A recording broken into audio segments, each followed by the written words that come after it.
Welcome to The Waggle, the official podcast of the Canadian Football League. Here comes the future Hall of Famer, Ricky Ray. Touchdown! Wow! 100 yards, Ricky Ray to Defeer Posey. Welcome once again to the Waggle podcast, brought to you by us here at the CFL, CFL.ca. I'm Donnovan Bennett. You obviously already know Henoc because you're here to listen to him. But remember also to listen, to share, subscribe, and we're now on YouTube. But we're also joined this week by another great player, by a GOAT, by a Hall of Famer, I'm proud to say. Ricky Ray joins the Waggle this week. Ricky, thank you for joining us. And first and foremost, congratulations. Yeah, thank you. I got the news a couple of weeks ago from Matt Dunnigan. What a special phone call that was for him to tell me, man, I'm a Hall of Famer. So I'm super excited and honored. Can't wait for September to go to the Hall of Fame game and do all the stuff that we get to do and be a part of that. So I'm just waiting to go through that experience and definitely reminisce a little bit about, playing in the CFL and all the people that helped me along the way. So it's going to be a lot of fun. I should say first ballot Hall of Famer, right? So next level. We all knew you were going in, but for you, when you get that call, what are the emotions? Are you surprised, relieved, excited?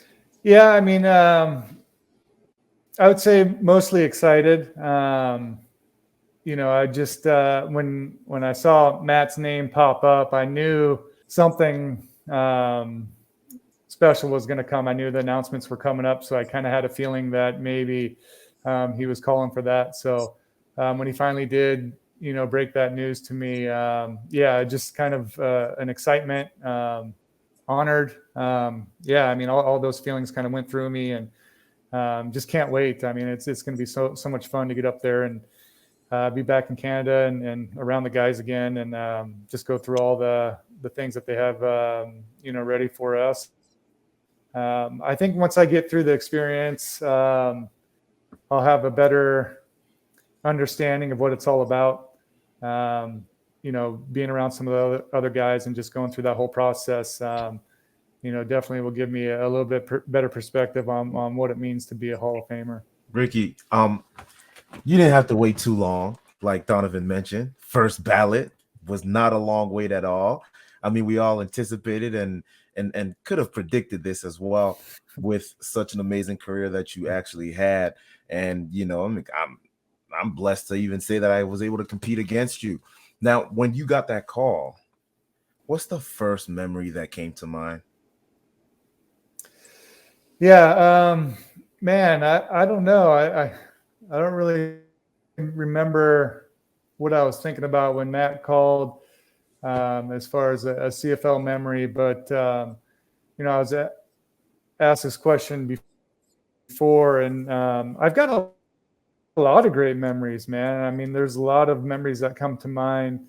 I kind of feel like my career was divided up into two different careers. My first career in Edmonton, the first 9 years, and then a lot of great memories with both teams. Was able to play for Grey Cup teams in both franchises.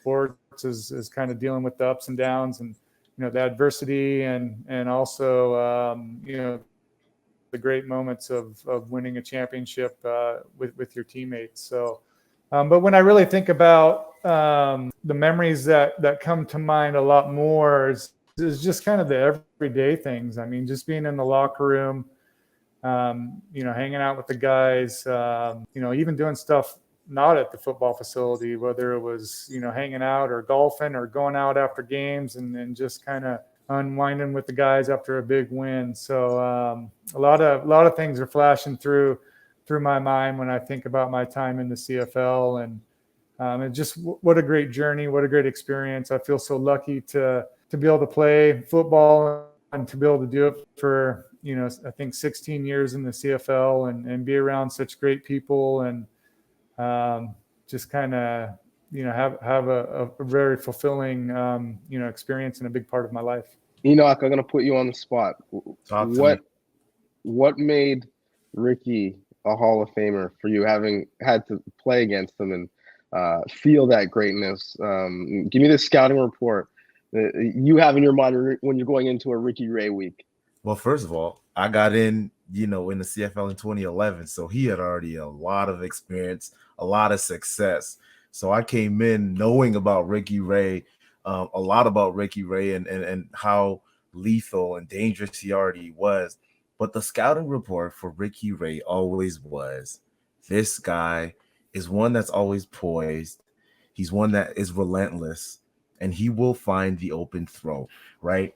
And we were always trying to be as efficient, and we wanted to always be as prepared as we could be when we played Ricky Ray. One of the reasons why, like I mentioned, he had a knack for reading defenses and finding the open guy. If you make a mistake, best believe that Ricky Ray will find the mistake and he will expose you. And so, for us, we knew Ricky was a smart guy. We knew he was extremely accurate. And the biggest thing, though, that I think was one of the attributes that helped him in his career, at least for the time that I played against him, was beyond his relentlessness, his just ability to be so poised in the pocket, poised throughout the game. And, we knew the type of man, the type of leader he was. So you'd have to be on your P's and Q's whenever you play Ricky Ray.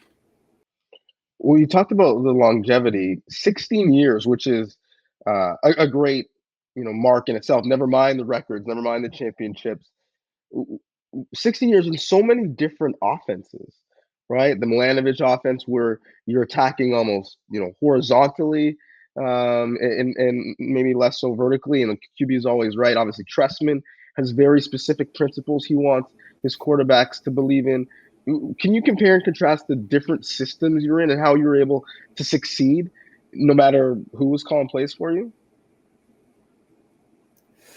Yeah, I mean, I got to experience, a handful of different coordinators throughout my career, and I definitely break it up into two, I guess, different parts of my career. In Edmonton, we were definitely, we like to throw the ball down the field. We had Jason Tucker, Fred Stamps, Ed Hervey, some of those big deep threats. And that's where I learned to throw the corner route, having those great receivers with all that space, being able to just put some air under the ball and let them go make some great catches. And I really felt like we were much more of a vertical offense, especially the first part of my career. And then the second half, when I got to Toronto under Coach Milanovic, it was a West Coast style system where, we weren't as much vertical. We were more, spreading the field out more horizontally, like you said,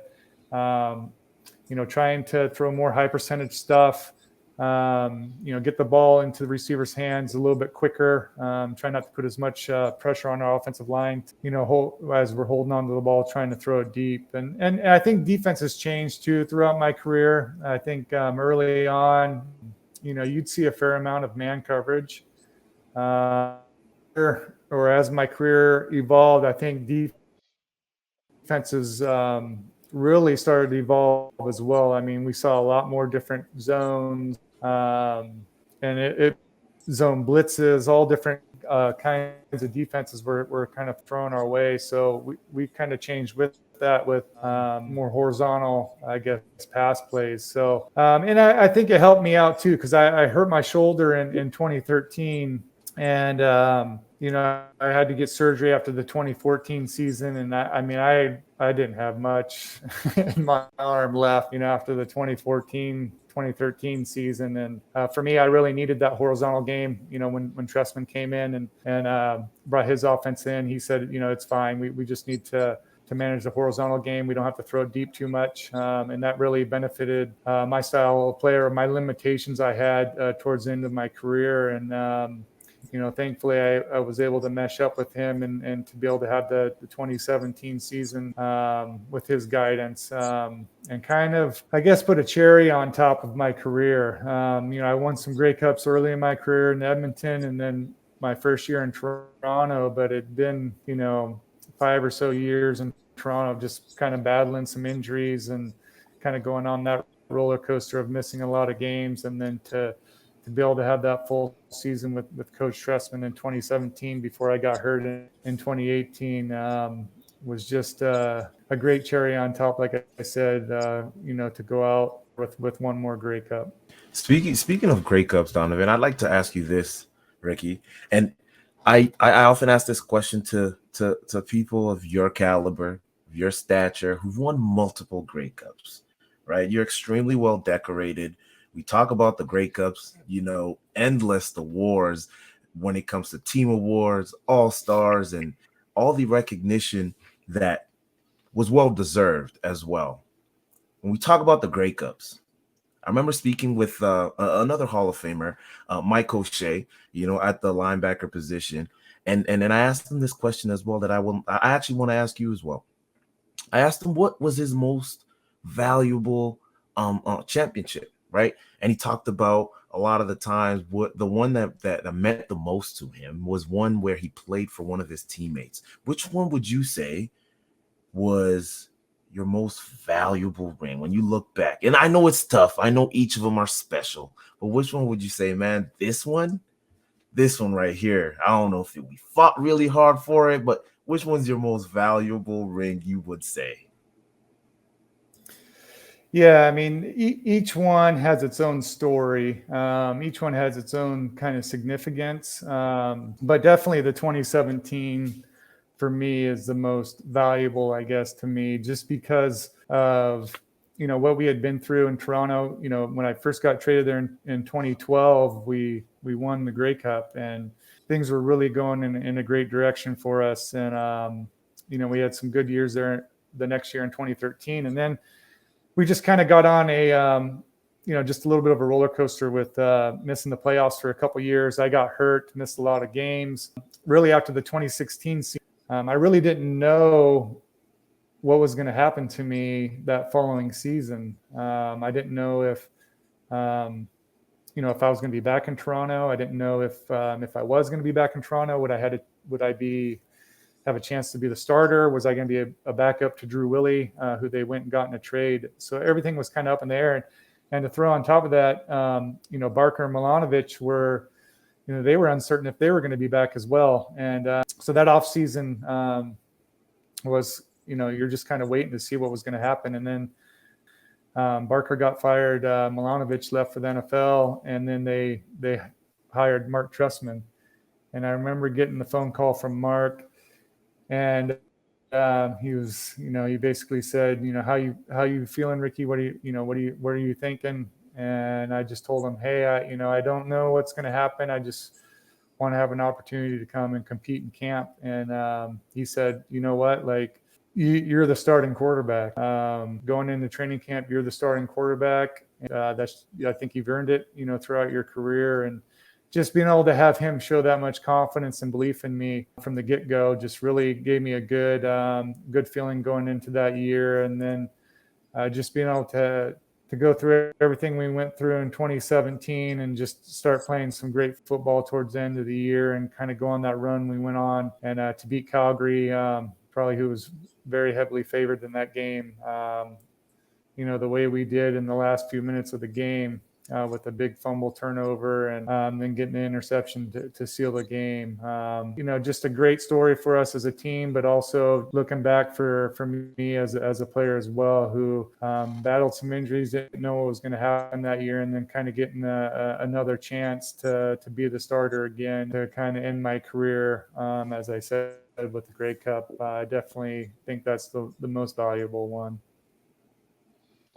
Well, the whole CFL community is looking forward to celebrating you and your career in a big way. September 16th, the class of 2022 officially gets their flowers, and then at halftime of the game the next day at Tim Hortons Field between the Tiger Cats and the Winnipeg Blue Bombers, you will be honored. I wish for you to really enjoy the entire process. And I wish for you that you like your bust, that you're happy with the way the bust looks. But we really appreciate the time. Thank you so much, Ricky, and congrats. Yeah, thanks, guys. Yeah, thank you very much, man. Like I said, I'm so excited and honored, and can't wait for that game in September and to kind of go through that process. So thanks again. I'm really thankful for my time in the CFL and all the players and coaches that helped me along the way. So I'm definitely looking forward to it. Now's the time to let them know, to raise your voice and raise your game for glory, for your city, for your turn. CFL, let them know. Henoc, Ricky speaks the way he plays. Cool, poised, doesn't get too excited. In terms of, QB speak and how defensively we talked about QBs, you can't speed him up. He's playing at his pace. He's answering questions at his pace. But I want to know from you, because we just had, a bunch of people go into the hall. You had Hank, you had Coach O. Obviously, we're talking about Ricky. When you see some of the greats in the game, do you start to think, man, what would that be like for me? What would it be like if I got that call, if I had that bust, if I, had the flowers and the photos with my family? Do you start to go to that place? I try to stop myself from going there.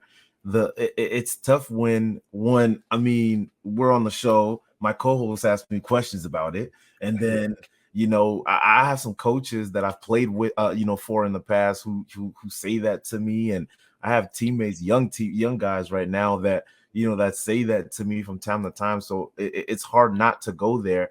But to me, really, just to be thought about, in that realm and possible future, HOF, it to me, it really is a blessing. When I look back at my career, I know it sounds like I'm about to retire, but when I look back at my career, I'm still around for some time. But when I look back, I always think about the blessing that it is for me to even be where I am today and to have played for as long as I have. And so, if I were not to play another down, I'd be more than not just proud, but happy with the career that I've had. And if that were ever to happen and I get that Matt Dunnigan call, I don't even know what would happen. But I'm extremely blessed to have made it to this place in my career. And to be honest with you, I try not to go too far ahead. I'm really trying to just win a Grey Cup this year. That's the biggest goal right now, Donnovan. I hear you. Well, why don't we break down the games this week, because you're 1-0 on the quest to getting that Grey Cup. But did it feel like a win, or did it feel like you salvaged not a loss? Because I don't want to start the podcast on a negative after we had such a high, but weren't really getting off the field on second down when you could put the game away. Didn't capitalize in the red zone with sixes, and some missed opportunity with field goals, which rarely happens with Boris. Leaving that locker room, did you feel like good? We started the journey with a win, or did you feel like, oh, we got away with one? You always feel like it's a win is a win. That's the first thing, right? When you win a game in the CFL, you're extremely happy, because when you lose it, especially early on in the season like this, the wins matter so much more in the end, but you want to be able to get everything that you can get. And so the win matters. You're not extremely happy about it, but at the end of the day, the win matters, and you take it and you move on. But the biggest thing about it, you take the lessons from it and you make sure that you fix the things that you can fix. And when we talk about it one another and we look at each other, you're right. It was a win, but we knew that it wasn't the best showing that we could definitely, put on the field for our team.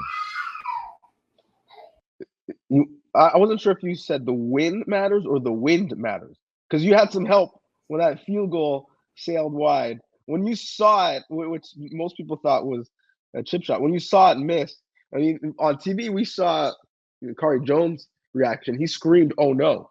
What was your reaction? I mean, I was jumping. You can see it on the tape. I'm jumping. I'm pointing to the sky, saying "Thank God." But at the same time, too, there's different ways to look at it. We also looked at it from the standpoint that we applied a lot of pressure, rushing. While every time, that their field goal team came on the field, and so we also believe that part of it had to do with the fact that we had a big open. Every time we put him in the in right inside of the kicker, so that he has to think about it.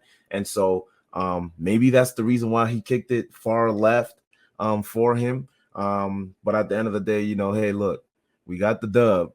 We take the lessons and we move on to BC. Well, Montreal moves on 0-2, and they also move on with maybe a bit of a quarterback controversy. We talked about Vern Adams Jr. and his leadership, coming back from injury, flying the team out to train in the offseason. This was going to be his year to take that step, be one of the faces of the league. Not only are we in week 2 and he was pulled early in the ball game, which makes me feel you went into that game as a staff thinking we're looking for a reason to pull him out and put Trevor Harris under center. There were some assumptions that Trevor Harris might be the front office's QB and Vern Adams might be the coaching staff's QB. But ultimately, when you're removing your starting QB that early in a ball game, that's a message. You prepared for, well, I shouldn't assume. Maybe you prepared for both guys. But I assume you weren't prepared to see VA removed from the game that early. Well, how did you internalize what you saw there? You just got to roll with the punches, right? But you're right. I think that there's a lot going on in that organization. I mean, it's tough when Kahari and really his coaching staff were there prior to the new, management that came in over there with Danny Machocha. And so I think there's a little bit of back and forth going on, and until things get lined up and straightened up, and I think from above, beyond even the players, I think it's going to be tough for them to move forward. But you're right. It's a loud message that is sent to see the guy that you claim is your starting quarterback. And I don't know if Vernon Adams Jr. was actually, the management quarterback as opposed to the coaching quarterback. I really think that that's the guy that they chose to lead their team. And the message really that was sent by pulling him so early in the game is, look, we don't have confidence in you, and we want to let Trevor roll. And Trevor, he's a very capable quarterback, not just this past game, but, over the course of his career. And so it's going to be interesting to see them going forward. Will there be more changes going forward? Will Vernon Adams start next game, or will Trevor Harris be the starter for next game? But that is officially a quarterback controversy over there in Montreal. Yeah, I'm always a firm believer at the pro level. If you have 2 quarterbacks, you don't have one, right? Like, this is not Steve Spurrier where we can just shuttle people in and out and play quarterback. It's different where, for example, in Hamilton, they had a starter who got hurt and they had a backup who played at a high level and maybe arguably higher than the level the starter had previously played. So yeah, that bears watching. Always intriguing. The quarterback position in the CFL. Speaking of quarterbacks, I know it seems ridiculous that we should give him his flowers because all he's done is lifted trophies recently. But Zach Claros, 19-2 since being acquired by Winnipeg from Toronto, gets another win against the Red Blacks. Winnipeg goes 2-0 against the Red Blacks in the home and home to start the year. But oddly enough, didn't really look convincing in either win, but a win is a win. On the flip side, Ottawa was very competitive, but they're 0-2. And you could argue they found ways to lose and not win. Has your appraisal of either team changed from 2 weeks ago before the season started?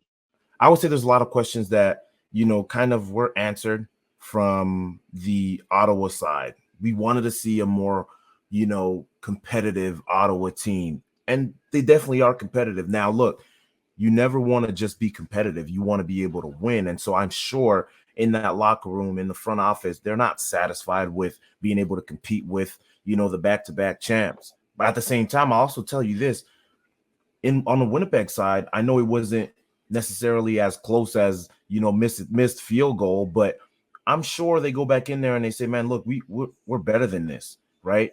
And it could be a trap in professional sports and in highly competitive sports, the way that this league is set up, to think about it that way. But at the end of the day, I'm pretty sure Winnipeg is saying we should be way better than Ottawa. This is a team that just was assembled. They shouldn't be able to hang with us. As a matter of fact, I've been on a lot of teams and I've heard it a lot of times where, hey, look, let's kick these guys out of the park because they don't belong on the same field as us. And that seems to me the kind of motto or mindset that Winnipeg would approach a game like that. And so we always talk about moral victories and we don't really believe in them. But to Ottawa's side, I think that they're happy but not satisfied for sure. Well, Winnipeg gets Hamilton this week. Grey Cup rematch. Grey Cup rematch with two teams, though, with opposite records. Hamilton 0-2. Man, that was the loss of the weekend. You're up 24-3 at halftime over Calgary. And quite frankly, the score could have been worse in terms of the discrepancy, some ball security issues, and all of a sudden Calgary comes back and wins it in overtime. We'll get to Calgary and get to Bo and whether or not Bo is back. But that's a bad loss for Hamilton at home. And now they've got the defending champs, or else they're going 0-3 in what I expected to be a very competitive East. Although so far it's not looking like so competitive. Your level of concern, if you're in Hamilton, is what? It's pretty high. It's extremely high. I mean, they know that they want to get back to the Grey Cup, right? They made some changes. The front office, I think, feels a little bit of pressure too because remember, they chose Dane Evans over Mazzoli. And so I think there's a lot that goes into that decision and the repercussion. If they don't go to the Grey Cup, which we've already established they won't, they're going to have to answer a lot of questions. And to be honest with you, you never want to start 0-2, let alone 0-3. And so to lose the way that they did, it hurts. It hurts a lot and it sucks a lot. Now, I can't promise you or tell you that I wasn't sitting on a chair and grinning while I was watching the comeback happen and the collapse happened right in front of my eyes. I can't say that I wasn't smiling as well, but the level of concern is definitely high in Hamilton.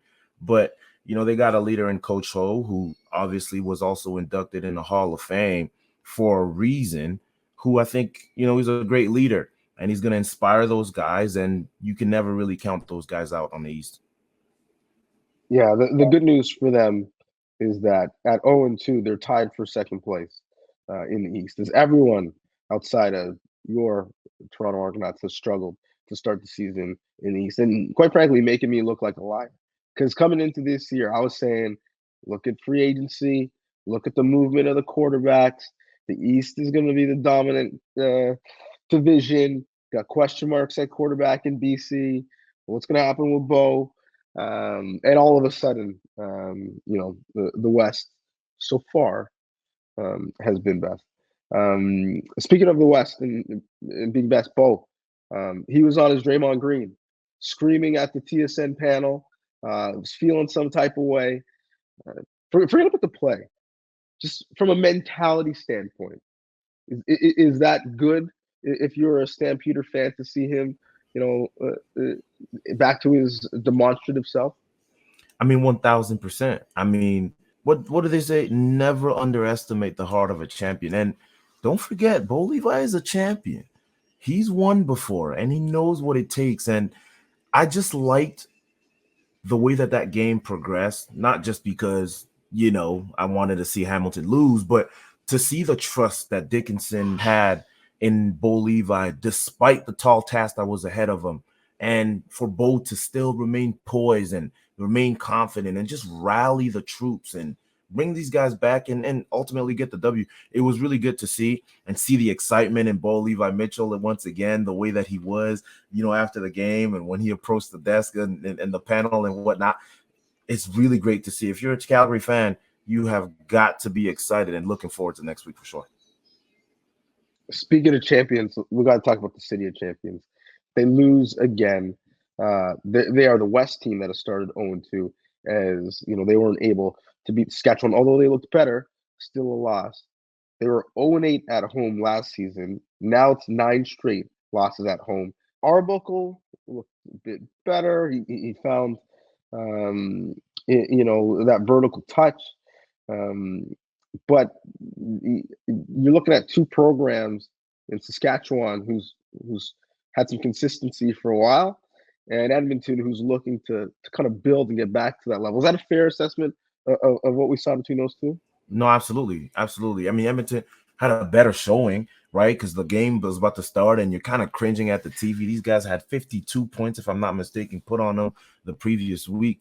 Is it going to be another blowout, against a really good Saskatchewan team? And so you think about it, you're cringing. Then as the game progresses, you see them playing very well, staying in the game, and you're happy because, like you mentioned, they played a lot better. They had a better showing, but unfortunately, better is just not good enough. Not good enough for, I know, some of the players on the team, and really for Coach Jones. And so they're not happy on that side, and they got a lot of things to fix. And a lot of people, I think, when you watch that game, you look at the sack by Larry Dean, the sack fumble, and that was a huge turnover and whatnot. But I don't know if that was the biggest play in that game, because when I look at it, first of all, Larry Dean, so glad to see him back and play at the level that he did after the Achilles injury that he had last year. But I don't know if that was a play of the game.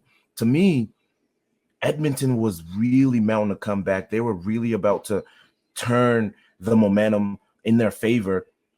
And there was a blitz that was called, ironically, surprisingly. Chris Jones dialed up a blitz, and the defensive ran to the right side as Toby Antigua, the free safety, was blitzing up the middle, blitzed a little bit too tight and let out Fajardo on the left side, and he finds a wide open receiver for a touchdown. That to me was the game changer. That to me was what stopped everything and started really the crumble on the Edmonton side. So it's about the details. And you can see when you watch a game like that, or that particular game, that Chris Jones still has a lot of work to do when it comes to the details of the defense that he calls. Now, look, he trusts in his defense. He's won with his defense. He is not going to change. Unfortunately, and I know Jones very well, and I've been in a lot of his meetings, he's going to bring in the guys that are going to execute, and he's going to do his very best to try and teach the guys that are in the locker room right now. Yeah, you mentioned Larry Dean had those 7 tackles. There was a rash of injuries at the beginning of last year. No bigger name to go down than his, so it's good to see him making plays again. He's going to have to make some plays this week. Thursday, Saskatchewan goes to Montreal. Not sure if Gary Stern is going to have any tough talk on Twitter about who will or won't be killed by his Owls. I'm not sure if you and your Argonaut teammates felt the type of way about that. Certainly, it was a storyline throughout the game, is constantly cutting to his box to see his reaction to the proceedings. But now he'll be at home in his box in Montreal as Saskatchewan goes to La Belle Province. What are you looking for in that matchup? First of all, who is going to be distributing the ball on the Montreal Alouette side? That's the very first question. And I think everyone is going to be looking for that. But next is, how are they going to bounce back again? You never want anybody else to fuel the opposing team. It's hard enough to compete at this level. It's hard enough to compete against, great players and great athletes on the other side. So it's tough when you got somebody else fueling the other side. But at the end of the day, hey, look, these guys have pride. These guys believe in themselves.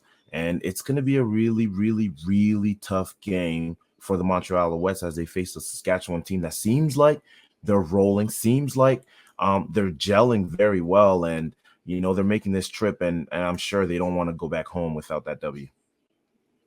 Team that doesn't want to go home without a W is Hamilton. They go to Winnipeg. Are we going to get to the point where it's desperation time for Hamilton? Some tendency breakers, some trick plays, just to steal some points, steal some field position, steal a win? What are you looking for in that matchup? Absolutely. I expect a lot of creativity from Coach Tommy, out there in Hamilton. He's going to open up the playbook. He's going to try some different things. I think that, playing obviously the back-to-back defending champs is not an easy thing, especially when they're home out there in Winnipeg. So it's going to be a tough game for them out there. Obviously, I hope that they will go out there and lose as well. Winnipeg, I think, has a lot to prove to themselves. I spoke to a few of them, and you can hear them when they talk about their team. They're not really happy, and they continue to win. And so there's a level of confidence that they know that they have in themselves that they're not really showing right now. And I think that they feel like they're not playing to the standard that they should be playing at. And so it's going to be an interesting matchup over there. Hamilton has a lot to show. Hopefully they don't win it, but it's going to be a tall task for them out there in Winnipeg coming off of this, terrible crumble. Another team who is happy to get the win, but probably could be playing better. Calgary, they host Edmonton. Maybe Calgary looking for some revenge after how things went down in the Stanley Cup playoffs. Tough draw for the Elks. Another team who doesn't want to go to 0-3. Maybe the rivalry will juice things up. What are you looking for in that game? Look, Calgary is going to come. They have a lot of confidence. The type of win that they just had is something that they're going to be talking about for the rest of the season. Having a win like that under your belt is always confidence building, and it's something that's going to help them, not just this following week, but for the weeks to come. And so they're going to try and duplicate what they did last week, and obviously probably the latter half of the game rather than the beginning. And they're going to utilize the ability to score, the ability to remain poised. It's dangerous to have a team go do something that Calgary did last week, because now they can be down and they'll always believe that they'll come back. So that game is going to be an interesting one. And listen, it's got to show up at some point, and Edmonton has got to show up. Listen, it's going to happen one way or another. Chris Jones has been there before.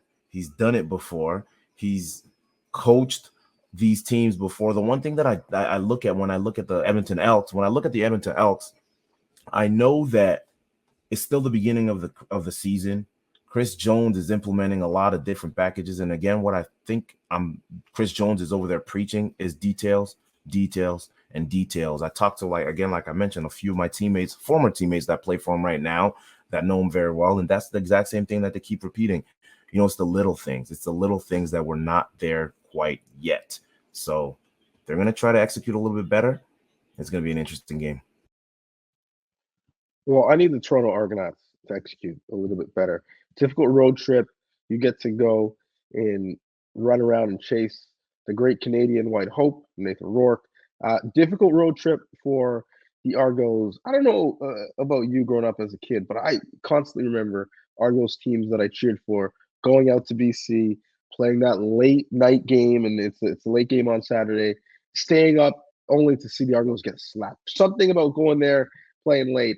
BC is 31-16-2, hosting the Argos in BC, and have won the last two. Now, Henoc, you didn't travel there in 2021 with an abbreviated season, so you haven't done this trip as an Argonaut, but you've actually done it even farther as an Alouette. Why is it so difficult to go out west? It's tough. You're traveling back in time. You got to turn your clocks back.